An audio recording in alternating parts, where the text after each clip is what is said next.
Salam alaikum. Comme ça. Voilà, donc j'ai un livre sous la main, donc un livre de Tariq Ramadan. Le titre c'est Faut-il faire taire Tariq Ramadan? Entretien avec Aziz Emouri, journaliste, et Tariq Ramadan, édition Archipel. Donc je vais te le passer pour que tu puisses le faire voir à la caméra. Donc, faut-il faire taire Tariq Ramadan? On en a parlé dans les vidéos précédentes. Il y a eu un entretien avec Tariq Ramadan, de journaliste Aziz Emouri, aux éditions Archipel. On en a parlé il n'y a pas très longtemps de ce livre-là. Donc voilà. Je voulais que tu nous parles un petit peu d'un certain sujet. Donc, On avait évoqué déjà une partie du contenu dans les vidéos précédentes. Mais ça, le point que tu parles, on n'a pas parlé. Donc le point, c'est le mariage mixte. Le mariage donc, mixte. Tariq Ramadan, donc c'est son livre, dit à la page 67, donc je cite, Mon opinion est que la norme sur ce point est clairement énoncée, mais que dans le contexte où nous vivons, nous ne devons en aucune circonstance nier la foi des femmes qui se sont mariées avec des non-musulmans ou les rejeter de la communauté. Elles ont fait un choix. Elles sont et demeurent musulmanes, et il n'y a ni lieu ni de les condamner, ni de les juger. Personne n'a ce droit, nul ne connaît le contenu des cœurs. Toute femme qui se sent musulmane, tout homme qui se sent musulman, le sont sans que personne ait à interférer. Voilà.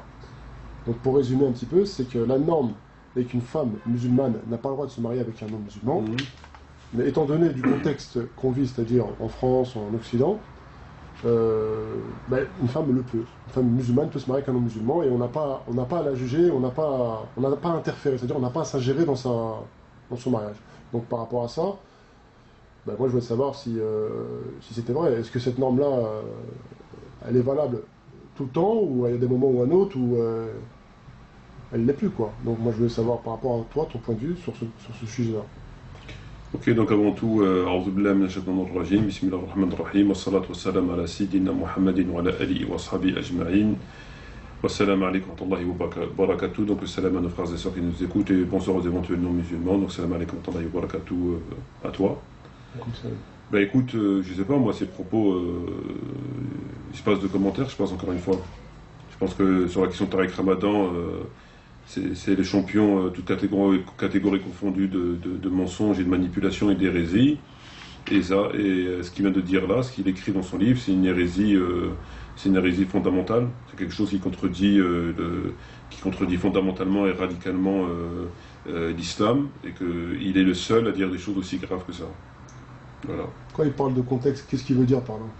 Alors en fait, il faut savoir que dans le langage de Tariq Ramadan, c'est quelqu'un qui est pas très malin, mais bon, il est malin par rapport aux ignorants et par rapport aux gens novices, c'est que Tariq Ramadan, il joue beaucoup sur les mots. Donc quand il veut contester un texte, quand il veut contester quelque chose qui est établi, ou bien il appelle les gens les littéralistes, qui vont à l'encontre de son opinion à lui, ou bien il parle d'un contexte. Et à partir de ça, à partir de ces éléments-là, il fait croire que, en fin de compte, sa lecture à lui, elle est plus intelligente, sa compréhension, elle est plus intelligente, et que ceux qui ne comprennent pas comme lui sont ou des littéralistes, c'est-à-dire des gens qui utilisent mot à mot le Coran, ou alors c'est une question de contexte, c'est-à-dire c'est pas valable, c'est une question de contexte, ils tombent, etc. C'est quelque chose qui revient fréquemment dans le langage de Tariq Ramadan. Donc moi je voudrais bien savoir, est-ce qu'une femme musulmane, a le droit de se marier avec un non-musulman? Il le dit, lui, non. Il dit que la norme, c'est non. Donc, quelle est la raison qui pousserait une femme dans quel contexte, etc., etc. Pourquoi elle aura le droit de se marier avec un non-musulman alors? Qu'est-ce qui rendrait licite cette chose-là? Il n'y a rien qui rend licite ça. Donc, il n'y a absolument rien qui rend licite ça. C'est lui qui le rend licite. Il le rend licite parce que c'est quelqu'un qui est au service. C'est quelqu'un qui, pour être médiatisé comme il l'est, et pour passer sur tous les plateaux de télévision, et enfin pour avoir la notoriété qu'il a, il est contraint, il a accepté de vendre sa religion, c'est-à-dire de propager un islam qu'on connaît, un islam où les PD sont les bienvenus, où la musulmane peut se marier avec un athée, un polythéiste, un mécréant, où la polygamie, il faut mettre un terme à la polygamie, où le djihad n'est plus le djihad mais c'est autre chose, où la fatwa de Salman Rushdie, c'est pas beau, c'est pas bien, mais c'est pas grave, il a le droit d'insulter le prophète. C'est ça, c'est un islam qui plaît aux mécréants, et lui, il est le porte-parole de cet islam de hérétique, et cet islam qu'on connaît, dont les propos ils sont clairs. Et lui, c'est le porte-parole de ça. C'est quelqu'un qui doit sûrement être franc-maçon, et il est rémunéré pour ça. Est-ce qu'on peut considérer qu'une femme qui est musulmane, qui se marie avec un homme musulman, elle demeure toujours musulmane? Mais la question, elle n'est pas de juger dans l'absolu de la personne si elle est musulmane ou pas. C'est-à-dire que dans l'absolu, il n'y a même pas besoin d'en arriver à ça. Lui, qu'est-ce qu'il dit avec Ramadan? Il te dit qu'une musulmane qui se marie avec un musulman, normalement, la norme, elle n'a pas le droit. Mais il te dit qu'elle a le droit maintenant. Il te dit qu'elle a le droit, il te dit quoi? Il te dit que c'est une question de contexte. Donc pour aller à l'encontre d'une interdiction, comme il peut pas aller à l'encontre, comme les textes ne peuvent pas lui donnent pas raison, à partir du moment où les textes ne donnent pas raison, qu'est-ce qu'il fait? Il trouve un contexte. Or, le contexte, il n'existe pas. C'est une loi qui n'a aucun rapport avec le contexte. C'est-à-dire que c'est comme l'alcool, par exemple, ou comme la viande de porc. C'est quelque chose qui est interdit, qui n'a aucun lien avec aucun contexte. Et donc, une musulmane n'a pas le droit de se marier avec un non-musulman, c'est une loi. C'est quelque chose que lui-même reconnaît. Et lui, pour venir l'infirmer cette loi-là, il te dit qu'il y a un contexte, alors qu'il n'y a pas de contexte. Il n'y a absolument aucun contexte. C'est pas propre au contexte, c'est pas lié à un contexte. C'est une interdiction claire, nette et précise, valable en tout temps et en tout lieu. Mais qu'est-ce qu'il a gagné à dire ça? Ben, qu'est-ce qu'il a gagné à propager le reste? Qu'est-ce qu'il a gagné à dire que les homosexuels ils sont condamnés dans les religions monothéistes, mais aujourd'hui il ne faut pas les condamner, qu'il ne faut pas les juger, etc. etc. Qu'est-ce qu'il est poussé qu'est-ce qui le pousse, qu'est-ce qu'il gagne à dire toutes les hérésies qu'on dénonce depuis X temps? Il gagne bien forcément quelque chose. Ouais, je sais pas, j'arrive pas à comprendre pour quel intérêt il gagne à, l'intérêt. donner. C'est pas une femme, je veux dire, c'est un homme, il n'a pas les mêmes contraintes qu'une femme. Bon, c'est pas pareil. Ça n'a rien à voir, il parle pas pour lui. Il y a deux possibilités. C'est ou bien tu revendiques un islam entre guillemets islamiste, un islam à la Ben Laden, un islam islamiste, et tu es combattu, et tu ne passes pas dans les médias, et tu es combattu. Voilà. Ou bien tu acceptes de propager un islam à la Dali Boubaker, un islam à la Marseillaise, et dans ces cas-là, on t'ouvre les portes. Et c'est son cas, lui, qu'est-ce qu'il gagne? Il gagne l'argent et la notoriété. Il est payé pour ça, il touche un salaire pour ça, et on lui ouvre les portes de la télévision, les portes des journaux, les portes des magazines, les portes des radios. Il est bien évident que s'il dirait la vérité de l'islam, il ne passerait pas sur Canal+, il ne passerait pas sur TF1, il ne passerait pas dans la radio, c'est évident. Donc si j'ai bien compris, il est prêt à sacrifier l'islam pour ses propres intérêts. Mais c'est pas qu'il est prêt, c'est qu'il a déjà sacrifié l'islam depuis longtemps. C'est depuis longtemps, il a déjà sacrifié de l'islam depuis longtemps. Et là, il est sur sa fin, il n'est pas sur son début. Ça fait X temps qu'il tient des propos hérétiques. Le problème, c'est comment se fait-il que des gens continuent à l'applaudir et des gens ne lui disent pas? C'est ça le problème. Quand tu vois ce qu'il dit sur les homosexuels, ou quand tu vois ce qu'il dit par rapport à le texte que tu viens de lire, c'est-à-dire au Tariq Ramadan, il autorise une musulmane à épouser un koufar. Voilà, c'est ça, il autorise. Il te dit que voilà, une musulmane peut épouser un koufar. Ouais, c'est ça, oui. Ah ben voilà. Et que personne n'a le droit d'interférer. Voilà ce qu'il dit Tariq Ramadan. À partir de là, qu'est-ce que tu veux parler avec un individu comme ça? Qu'est-ce que tu vas parler avec un individu comme ça? Si c'était une chose qui dirait, on pourrait, peut-être qu'il a disjoncté à ce moment-là, ou peut-être que c'est pas lui qui a écrit le livre, ou peut-être qu'il s'est trompé, bref, mais il n'arrête pas. Il n'arrête pas de véhiculer plein d'hérésies. Donc voilà. Donc, toi, qu'est-ce que tu conseillerais aux femmes, par exemple, qui sont musulmanes et qui pensent qu'elles commettent aucun mal? Mais j'ai rien à conseiller, c'est une interdiction. Donc moi-même, je n'ai même pas interféré. Tu n'as pas interféré, tout le monde sait que c'est une interdiction, donc j'ai rien à conseiller. C'est une interdiction, c'est comme l'alcool. Si tu me dis qu'est-ce que tu conseilles aux musulmans par rapport à l'alcool, j'ai rien à conseiller du tout. C'est un ordre de Dieu, c'est quelque chose qui est clair, qui est établi. Donc comment tu veux venir interférer? Ça n'a pas de sens. T'as rien, t'as pas ton mot à dire. Lui maintenant, il joue sur les mots, il te parle d'un contexte. Le contexte, il n'existe pas. Si tu lui poses la question et tu lui dis, oui, mais le contexte, il est où? Il serait incapable de te le dire. Incapable. Il est où le contexte? Il te dit par exemple tu vis en Occident. Mais quand tu vis en Occident et que tu es en contradiction avec la religion, tu ne peux pas te permettre, parce que tu vis en Occident, de mettre sur le dos de l'islam ta pratique tordue parce que toi-même tu vis chez le koufar. À partir du moment où tu vis chez le koufar, ah ben, ta religion elle est forcément, elle n'a plus de sens. Puisque tu travailles pour eux, parce que tu payes des impôts, parce que tu ne veux plus leur donner le bal, introduire le mal, etc., etc. Donc tu veux pas. C'est comme la personne qui te dit par exemple, je travaille, et dans mon travail, je vends de l'alcool. Est-ce que c'est halal ou est-ce que c'est haram? C'est interdit. Bon, bah eux, qu'est-ce qu'ils disent? Ils vont te dire, oui, mais bon, tu es obligé de travailler. Dans l'islam, tu es obligé de travailler pour nourrir tes enfants. Donc, travaille, et lorsque tu trouves un autre travail, change. Mais en vérité, c'est pas vrai. Parce que, à la base, tu n'as pas à vendre de l'alcool. Donc, si tu es amené à vendre de l'alcool, c'est que tu vis dans une société qui vend de l'alcool.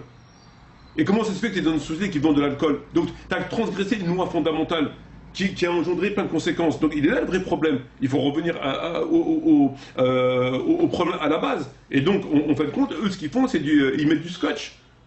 C'est du bricolage. Et lui, ce qu'il fait, c'est pareil.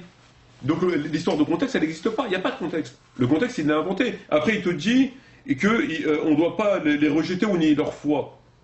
On ne doit pas les rejeter ou nier leur foi. Il n'est pas question de nier leur foi ou de les rejeter. Il est question de les condamner par rapport au fait qu'elles ont fait quelque chose que Dieu a condamné, que le prophète a condamné, quelque chose qui est condamné. Donc tu dois les condamner. Après, il te dit, il ne faut pas les condamner, il ne faut pas les juger. Mais si, il faut les condamner, il faut les juger. Pourquoi il faut les condamner et les juger? Parce qu'ils ont déjà été condamnés, déjà jugés. Selon la loi de Dieu. Et selon la loi qui est connue. Donc à partir du moment où quelque chose a été condamné par Dieu ou par le prophète, et lui te dit qu'il ne faut pas le condamner, alors que Dieu déjà s'est condamné. Ça n'a pas de sens. C'est déjà condamné, lui il vient derrière et te dit tu ne dois pas les condamner, tu ne dois pas les juger. C'est quoi ce charabia? Alors qu'ils sont condamnables, parce qu'ils ont déjà été condamnés. Quelque chose qui est condamné par le Coran, bah, toi tu le condamnes. Quelque chose que le prophète a condamné, bah, tu le condamnes. Et lui il te dit non, il ne faut pas le condamner. Donc il faut en fait tourner le dos au Coran et à la Sunna et suivre lui ce qu'il raconte. C'est une nouvelle Tu vois islam, quoi. Voilà, exactement. Et après il te parle du contenu des cœurs. Et la question, elle n'est pas du contenu du cœur. Qu'est-ce qu'on a à faire du contenu des cœurs? Le contenu du cœur, c'est entre elle et Dieu. Mais nous, en tant qu'êtres humains, on juge ce qui est apparent. Quand tu vois un crime ou un délit, tu juges le crime et le délit. Après, le reste du cœur ou pas du cœur, c'est pas ton problème. Mais quelque chose qui est contraire, si tu fais une chose, si tu bois de l'alcool, par exemple, et que moi je bois de l'alcool, est-ce que je suis obligé de te condamner? Je suis obligé de te condamner. Est-ce que je suis obligé de dire c'est pas bien? Je suis obligé de dire c'est pas bien. Est-ce que je dois rien te dire? Ou est-ce que je dois dire je dois pas juger les cœurs? Non. Non, t'es obligé. Ah ben voilà, donc quel rapport? Ça c'est de la philosophie. Condamné le blâmable. Et ça c'est de la philosophie. Ce qu'il dit c'est de la philosophie, c'est pas de l'islam, tu vois? Et après il te dit il faut pas interférer. Mais bien sûr, donc tu vois, donc il part, il te dit que la norme dans l'islam c'est qu'elle n'a pas le droit. Mais après, il te dit que par rapport au contexte, alors qu'il n'y a pas de contexte, et après il te dit qu'il ne faut pas les condamner, il ne faut pas les juger, alors qu'elles ont déjà été condamnées, elles ont déjà été jugées, donc voilà ce qu'il raconte. Mais ce qui est étrange aussi, c'est que dans le contexte, comme tu dis, le contexte que lui il parle, à croire qu'il n'y a pas de musulmans dans un territoire non musulman. Je veux dire, la femme, elle a la possibilité de se marier avec des musulmans. Pourquoi elle irait se marier avec un non musulman? Et quelle est la possibilité de se marier ou pas avec un musulman? La question de la femme par rapport au mariage avec un kuffar, par exemple, c'est interdit. Et cette interdiction, elle n'est pas soumise à un contexte. C'est tout. C'est une règle. C'est une règle. Ça s'arrête là. Ça s'arrête là. C'est comme l'alcool. L'alcool, l'interdiction de l'alcool, elle n'est pas soumise à un contexte. C'est tout. Ça s'arrête là. Tu vas pas me dire qu'en Portugal, tu peux boire de l'alcool, mais en France, tu peux pas, ou le mat. Dis-moi quel contexte, quel rapport. Ça, c'est du bluff. C'est que du bluff. C'est que du bluff pour passer son hérésie. Donc pour pouvoir passer son hérésie, comme il n'a pas de texte à l'appui, comme il ne va pas ramener un texte qui va contredire une vérité, parce que c'est une vérité, donc qu'est-ce qu'il te ramène? Il va te ramener le contexte, comme je disais tout à l'heure, il va te ramener la lecture littéraliste, il va te ramener plein de choses, tout ça pour embrouiller et pour en arriver à une conclusion qui est complètement hérétique. Voilà. Donc en définitive, Tariq Ramadan autorise une musulmane à épouser un koufar. Et personne ne dit rien. À part ça, c'est un savant et c'est un intellectuel, bien sûr. C'est ses fidèles et ses adeptes qui devraient lui poser la question. Eh ben oui, parce que moi je ne suis pas ni un fidèle ni un adepte, Dieu merci. Donc c'est ceux qui le considèrent comme étant, et qui l'écoutent et qui l'applaudissent, qui sont encore pires que lui. Ils sont encore pires. Lui, il a un intérêt de le dire. Il a un intérêt de le faire, il a un intérêt. On sait ce que c'est son intérêt. C'est l'argent et la notoriété. Mais les autres, c'est quoi leur intérêt? Soit l'ignorance, soit ils sont complices. Soit ils sont ignorants, mais être ignorant à ce point, c'est quand même grave. Ben, ou alors ils lisent pas ses livres. Maintenant, ou alors ils lisent pas ses livres. Ouais. Je sais pas combien de temps il nous reste. Je pense qu'on est sur la fin. Voilà. Ben, je te remercie pour cet éclaircissement. Donc il est clair qu'une musulmane n'a pas le droit de se marier avec un non-musulman et que Tariq Ramadan... Tu m'as l'air bien fatigué. Tu m'as l'air bien entamé. C'est normal, c'est le Ramadan et ça fait plusieurs minutes qu'on tourne.